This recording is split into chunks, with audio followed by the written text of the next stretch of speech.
कलयुग का धर्मराज। समय बदलता है तो समाज बदलता है। कभी अच्छा होता है ये बदलाव, तो कभी बुरा भी होता है। बातों के अर्थ बदलते हैं, दृष्टि बदलती है, निष्ठा बदलती है, संबंधों के निष्कर्ष बदलते हैं, सत्य की परिभाषा बदलती है, सत्यवादी के मानक बदलते हैं। किस सोच में डूबे हो पुत्र? जिससे ये प्रश्न हुआ था, 35-36 बरस का वो युवक चौंका। चौंकना बनता भी था, क्योंकि आज के समय में जब लोग किसी अनजान आदमी से बात करते डरते हैं, और अगर कर भी ली तो पुत्र कहाँ कोई भला कहने लगा। युवक ने ध्यान से देखा तो पाया प्रश्नकर्ता गौरवर्ण है और लक-दक सफेद धोती कुर्ता पहने हैं। उनके गले और दाहिनी कलाई में रुद्राक्ष की माला है और माथे पर चंदन का तिलक। 60 इज न्यू 50 के दौर में आयु का अनुमान युवक न लगा सका। प्रश्नकर्ता 70 के भी हो सकते थे और अधिक भी। युवक ने पहले तो उन्हें टालने की सोची, लेकिन उनके भव्य व्यक्तित्व के रौब में कह बैठा, अरे बहुत परेशानी में हूं। घर में सबको कोविड हो गया है, लेकिन न किसी को दवा मिल पा रही है और न उन्हें भर्ती ही करा पा रहा हूं। एक मंत्री की सिफारिश लाया था, लेकिन यहां आकर पता चला कि मंत्री लोग तो खुद ही अपने अपने मरीज के लिए बड़े बड़े सोर्स लगा रहे हैं। युवक मेडिकल कॉलेज के कोविड सेंटर की एक बेंच पर आंखें मूंदे निराश बैठा था जब उससे वो प्रश्न पूछा गया था। बुजुर्गवार ने जब उसकी पीड़ा समझी तो युवक के सामने वाली बेंच पर बैठ गए और बोले, दवा भी दिला सकता हूं और भर्ती भी करा सकता हूं, लेकिन उसके लिए तुम्हें मेरे कुछ प्रश्नों के उत्तर देने होंगे। युवक को लगा या तो कोई पागल उससे टकरा गया है या फिर उसकी मौज ली जा रही है।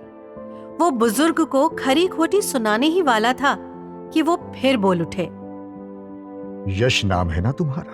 अरे 3 भाई हो ना? इंजीनियर की नौकरी छोड़कर अब फर्नीचर के व्यापारी हो। तुम्हारा तीसरा सबसे छोटा भाई अभी अविवाहित है। मंझले की एक बेटी है और तुम्हारी पत्नी अपने दोनों बच्चों के साथ मायके में है। आजकल मायके गई हुई है। तुमने उन्हें कोरोना के डर से भेज दिया था वहां। तुम्हारे माता पिता रहे नहीं और बहन कोई थी नहीं। अब युवक डर गया। उसे लगा किसी बड़े ठग से पाला पड़ गया है उसका। फिर भी साहस करके जैसे तैसे बोला, आप कौन हैं? यक्ष हूं मैं, यक्ष। युवक को अब क्रोध आ गया। वो उबल ही जाता कि सामने वाले के शब्दों की कठोरता ने उसे ठंडा कर दिया। सामने वाला बोला, तय करो कि उत्तर देने हैं या घर जाकर दाह संस्कार का प्रबंध करना है तुम्हें। तुम्हें प्रमाण चाहिए ना मेरे यक्ष होने का? देता हूं, बैठो 5 मिनट। यश चुप बैठ गया और 5 ही मिनट बीते होंगे कि यश को सामने से कोविड सेंटर का इंचार्ज डॉक्टर आते दिखा। उसने इशारे से बुलाया तो यश समझ नहीं सका। उसे लगा डॉक्टर बुजुर्ग को इशारा कर रहे हैं। वो बैठा रहा तो डॉक्टर ने फिर इशारा किया, इस बार थोड़ा खींचकर। अब की बार बुजुर्ग ने हस्तक्षेप किया और बोले, तुम्हें ही बुला रहे हैं डॉक्टर साहब, क्योंकि मुझे तो वो देख ही नहीं सकते, इसलिए जाओ और मिलो जाकर। यश हतप्रभ। फिर भी उसे भरोसा नहीं हो रहा था। होता भी कैसे? 21वीं सदी में यक्ष और गंधर्व की बात कौन सुनेगा और कौन तो मानेगा? फिर उसका ध्यान गया कि बुजुर्ग के बगल में बैठे लोग उसे कौतुक से देख रहे हैं कि वो भला बात किससे कर रहा है। तब उसे लगा कि बुजुर्ग को केवल वो देख पा रहा है। अब वो भागकर पहुंचा डॉक्टर के पास तो डॉक्टर ने उसे डपटा, आ क्यों नहीं रहे थे बुलाने पर? और मरीज कहाँ है तुम्हारे? बुलाओ उन्हें और सीधे पर्चे वाले हॉल में पहुंचो। अब लीजिए, कहां तो इस डॉक्टर से मिलने के लाले पड़े थे और कहां वो खुद चलकर आ गया। कहां एक भाई को दवा नहीं मिल पा रही थी और कहां अब दोनों को बेड मिलने जा रहा है। डॉक्टर तो लौट गया और इधर यश ने मुंह घुमाया तो देखा कि बेंच खाली है। वो घबराया और चारों तरफ आंख घुमाई तो वृद्ध महाशय को मेडिकल कॉलेज के परिसर से बाहर दूर एक वृक्ष के नीचे बैठे पाया। इतनी जल्दी, इतनी दूर? यश अभी ये सोच ही रहा था कि उसने अपने को भी वहीं पाया, यानी पलक न झपकी और वो वृद्ध के पास था। अब उसे लग गया कि हो न हो सामने वाला कोई चमत्कारी पुरुष है, कोई सिद्ध महात्मा है वो। वृद्ध ने उसके मन की बात समझी और मुस्कुराकर कहने लगे, महात्मा नहीं, यक्ष हूं मैं। यश ने उनके पांव पकड़े और पूछा, मान भी लूं आप यक्ष हैं तो यहां कैसे और मेरे पास क्यों? बताऊंगा, वो भी बताऊंगा। पहले तुम बताओ कि मेरे प्रश्नों के उत्तर दोगे या मैं चलूं? थोड़ा प्रभावित, अधिक भयभीत यश ने हाँ में सिर हिलाया, लेकिन फिर अपने मन की पूछ ही ली। आप महाभारत वाले यक्ष हैं क्या? हाँ। अच्छा, ये बताइए, डॉक्टर का मन कैसे बदल दिया आपने? अब जब कथानायक ने वृद्ध को यक्ष मान ही लिया है तो हम भी उन्हें यक्ष ही कहेंगे। यक्ष ने कहा, कोई कठिन काम नहीं था। डॉक्टर की मां भी यहीं भर्ती है और बिल्कुल अंतिम स्टेज में है। मैंने 2 काम किए। पहले तो उनका डिपार्चर डिले कर दिया और डॉक्टर के कान में आकाशवाणी कर दी कि तुम्हारी मां अब पहले से अच्छी है, तो तुम्हें भी तो कुछ पुण्य करना चाहिए। इसलिए ऐसा करो कि जो पहला मरीज या उसका संबंधी भर्ती के लिए आए उसे बेड दो और इलाज करो। जानते हो, डॉक्टर की टेबल पर पर्चों का ढेर लगा था। तुम्हारा पर्चा बहुत नीचे था तो मैंने उसे ऊपर कर दिया, बस। यश का सिर घूम गया और वो बरबस ही बोल उठा, अरे कहां फंसा दिया मुझे? आपको मना करता हूं तो भाई तो जाएंगे ही, ऊपर से और भी जाने मेरे साथ क्या कर डालो आप। अच्छा, पूछो, क्या पूछते हो? मैं कोशिश करूंगा जवाब देने की। पहले एम्बुलेंस भेजो घर भाइयों को लाने के लिए, और ये बताओ कि कितना समय लगेगा एम्बुलेंस को आने में? करीब आधा घंटा। तो 25 मिनट है तुम्हारे पास मेरे उत्तर देने के लिए।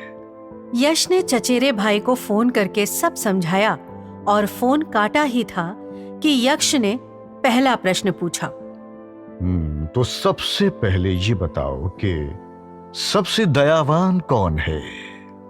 पहले आप बताएं कि क्या आपके पास ये अधिकार है कि आप किसी का डिपार्चर डिले कर सकें? जहां तक मैंने आपके और गंधर्वों के बारे में पढ़ा है तो आप लोग तो संगीत और नृत्य प्रवीण होते थे। ये राजकाज तो आपका काम था नहीं? वो भी बताऊंगा, लेकिन अभी तो केवल इतना ही कहूंगा कि चयन ठीक हुआ है तुम्हारा। अब तुम मेरे प्रश्न का उत्तर दो, दयावान कौन होता है? सरकार होती है सबसे दयावान। निराश्रितों को मकान देती है और भूखों को भोजन, बेटियों की शादी कराती है और पैदा होने से लेकर विवाह तक मासिक धनराशि भी देती है। किसानों की बिजली और ऋण माफ करती है और विधवा पेंशन देती है। दिव्यांगों के लिए योजनाएं चलाती है और बड़े बड़े अस्पताल खोलकर 5 रुपए के पर्चे पर इलाज करती है। और बावजूद सारी शिकायतों के अब भी सरकारी अस्पतालों की साख है और वहां जटिल से जटिल बीमारी साधारण खर्चे पर ठीक हो जाती है। प्राइवेट अस्पताल तो पुराने सूदखोर महाजनों की तरह रोगी के घर वालों का खून चूस लेते हैं। सार्वजनिक परिवहन सेवाएं ना हो तो आदमी का यात्रा करना मुहाल हो जाए।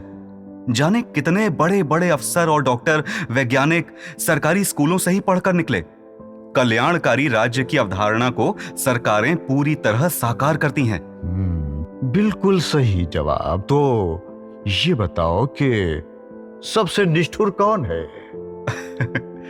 सबसे निष्ठुर सरकार ही सबसे निर्मम होती है। निष्ठुरता उसका दूसरा चेहरा होता है, डॉक्टर जेकिल और मिस्टर हाइड जैसा। वो चाहे जिसे जेल भेज दे, जिसका चाहे एनकाउंटर कर दे।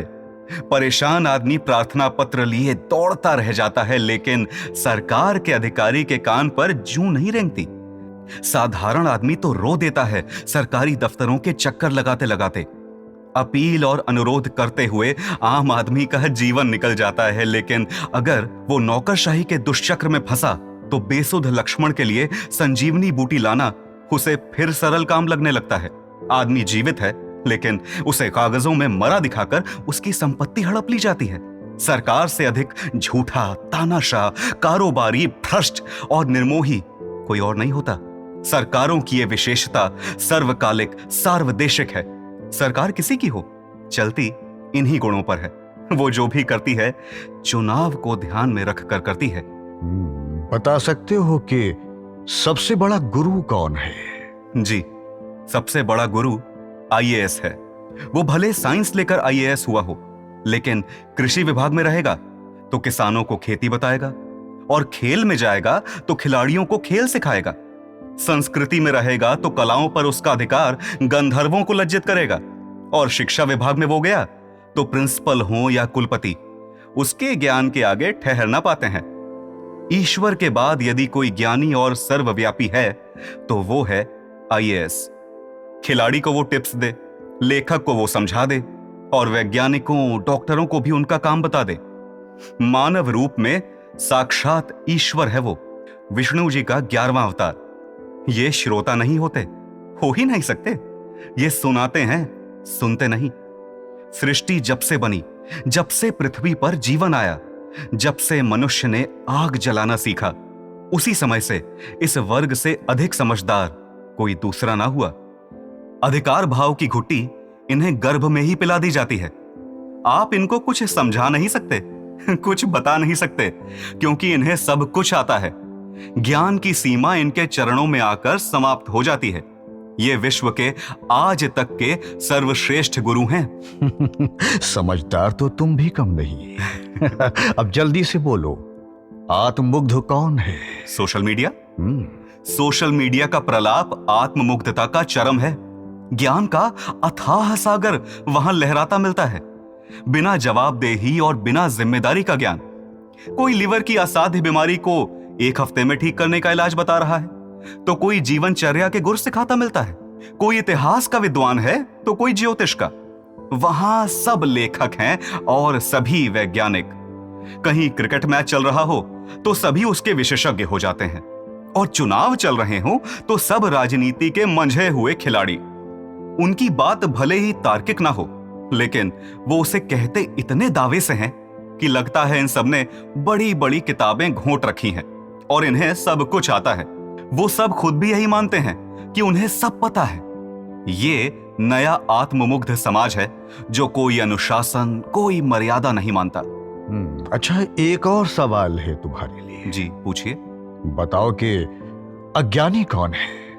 वास्तविक दुनिया के शिक्षकों और डॉक्टरों आदि के पास ना जाकर जो लोग सोशल मीडिया के इन गुरुओं पर भरोसा करके उन्हें अपना बहुत समय देते हैं या उनकी बताई दवा लेते हैं, वो हैं अज्ञानी। रील बनाना अब एक बीमारी हो गई है और इसके शिकार हैं अज्ञानी। असली और आभासी दुनिया के बीच जो संतुलन बनाकर चल सके वो समझदार, और जो अपना समय खराब करे वो अज्ञानी। अच्छा, विदेश में साथी कौन होता है, बता सकते हो? कभी तो विद्या होती थी, वो तो खैर आज भी है, लेकिन पिता के संपर्क और धन का बड़ा महत्व है। भारत की किसी यूनिवर्सिटी में बच्चे का एडमिशन मेरिट पर ना हो तो विदेश में सेल्फ फाइनेंस के कोटे से करा दें, और यूक्रेन और नाइजीरिया में मेडिकल की पढ़ाई के लिए भेज दें। जो पैसा देश में बोलता है ना, वो विदेश में और भी जोर से बोलता है। ये तो मैं समझ गया। ये बताओ, घर में साथी कौन होता है? फोन। बाथरूम में साथ जाता है फोन। नाश्ता करते और खाना खाते हुए भी चलता है फोन। सुबह आंख खोलते ही सुप्रभात करता है फोन। पिता और टीचर कुछ भी कहते रहें, बच्चों का ध्यान खींचे रहता है फोन। पति पत्नी को एक दूसरे से बेजार रखता है फोन। तो ये बताओ कि ये आश्चर्य क्या है? भारत की जाति व्यवस्था सबसे बड़ा आश्चर्य है। सवर्ण अवर्ण की बात तो बहुत होती है, और सवर्णों द्वारा किया गया अनुसूचित जातियों का उत्पीड़न हमेशा चर्चा में रहता है, और इसी आधार पर आरक्षण चलता है। इसके विपरीत कुछ अनुसूचित जातियां भी एक दूसरे के यहां पानी पीने से परहेज करती हैं और पिछड़ी कही गई जातियों में भी यही छुआछूत देखने को मिलती है, लेकिन उन पर कभी बात ही नहीं होती। चुनाव आता है तो विकास के सारे मुद्दे पीछे धरे रह जाते हैं और जाति चढ़ जाती है। एक जाति केवल अपनी जाति के महापुरुष की जयंती व पुण्यतिथि मनाती है। यह इतने दुख की बात है कि कोई ये नहीं सोच रहा कि अमुक महापुरुष ने क्या केवल अपनी जाति के लिए बलिदान दिया था। उसका तो सारा संघर्ष ही पीड़ित मानवता को न्याय दिलाने और उसके उद्धार व देश के लिए था। फिर हिंदुओं की जातियों की इस लड़ाई में नेता एक पक्ष मुसलमानों का बना देते हैं। तब ये नहीं सोचा जाता कि इस्लामी आक्रमण की आंधी हिंदुओं पर आई थी, ब्राह्मणों या अनुसूचित जातियों को देखकर नहीं। फिर ईसाई आ जाते हैं जिन्हें धर्म बदलने के बाद भी आरक्षण का लाभ चाहिए। हाँ, और ये सब खुलेआम होता है, लेकिन इन जटिल विषयों को छूना तो दूर, इन पर बात करने का साहस भी लोग नहीं करते। सुखी रहो, पर ये तो बताओ कि ये सुख होता क्या है? पड़ोसी से बेहतर गाड़ी और मकान हो, ये सुख है। बैंक में ठीक ठाक पैसा हो, सुख है। अच्छी कंपनियों के शेयर्स हों और बच्चे सेट हो गए हों, सुख ही सुख है। साल में 2-3 बार घूमने जा सकें और 3-4 साल में विदेश यात्रा का योग बन जाए तो और भी अच्छा। लेकिन ये तो भोग है। यही सुख है यक्ष जी महाराज। वो जो आप कहना चाह रहे हो वो ज्ञानियों वाला सुख है, और जो ज्ञानियों को ही रास आता है। हम जैसे साधारण लोगों के लिए ना, तो ये जो मैंने कहा अभी वो मिल जाए तो समझो आनंद अपरंपार। अच्छा, तो फिर संसार में दुख क्यों है? निरंकुश इच्छाओं और ईर्ष्या के कारण, धरती के संसाधनों पर जनसंख्या के बढ़ते दबाव के कारण। राजा तो रहे नहीं, लेकिन उनकी जगह आ गए राजनीतिक दलों की लिप्सा और लालच के कारण। दुख तो जीवन का हिस्सा है और कभी ना कभी सभी को इसे भोगना ही होता है, लेकिन बहुत बार हमारे काम हमारे दुखों का कारण बनते हैं। चलो, ये तो समझ में आ गया। ये बताओ कि आकाश से भी ऊंचा कौन है? अहंकार आजकल बहुतायत में दिखता है। इसने सामान्य शिष्टाचार को भी ग्रस लिया है। आदमी अपने ज्ञान के बल पर नहीं, बल्कि अपने हठ में हर तर्क जीतना चाहता है। अरे, उसने सुनना छोड़ दिया है, वो केवल बोलना चाहता है। कथावाचक बोल रहा है तो उसका भक्त उसके पक्ष में बोल रहा है। नेता बोल रहा है तो नेता का समर्थक उसका झंडा लिए चीख रहा है। जाति चीख रही है, धर्म चीख रहा है, उन्माद चीख रहा है, कुतर्क चीख रहा है। सुनना बंद है। शास्त्रार्थ डायनासोर की तरह लुप्त है। मैं ही सच्चा अच्छा और मेरी बात ही सच्ची अच्छी का भाव चौतरफा व्याप्त है। इसलिए आकाश से ऊंचा और सागर से भी गहरा कुछ है तो वो है अहंकार। बहुत आसानी से दे रहे हो सभी उत्तर। एक सवाल का, एक प्रश्न का उत्तर और दोगे? जी। बताओ कि सबसे कठिन क्या है? ये तो सरल है। जीवन जीना सबसे दुरूह होता है। आदमी के सामने हर दिन चुनौतियां आती हैं और हर दिन उनसे पार पाना ही होता है। सामने वाले की डाह से निपटते हुए अपने को लगातार प्रासंगिक बनाए रखना बहुत बड़ी चुनौती है।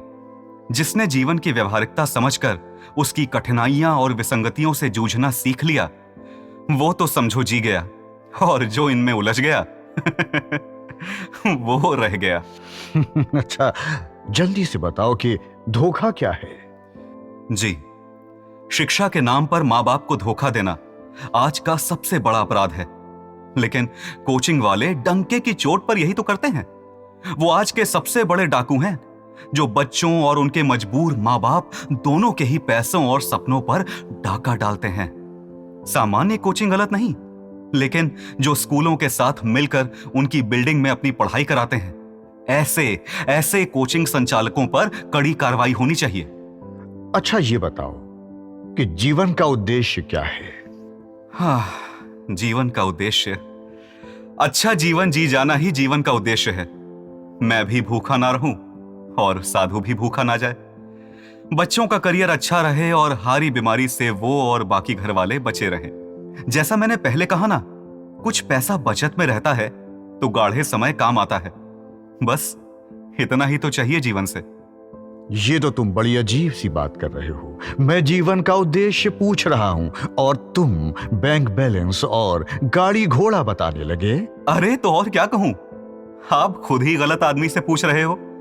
मैं कोई सतयुग या द्वापर का धर्मात्मा तो हूं नहीं कि दर्शन और आध्यात्म बताने लगूंगा।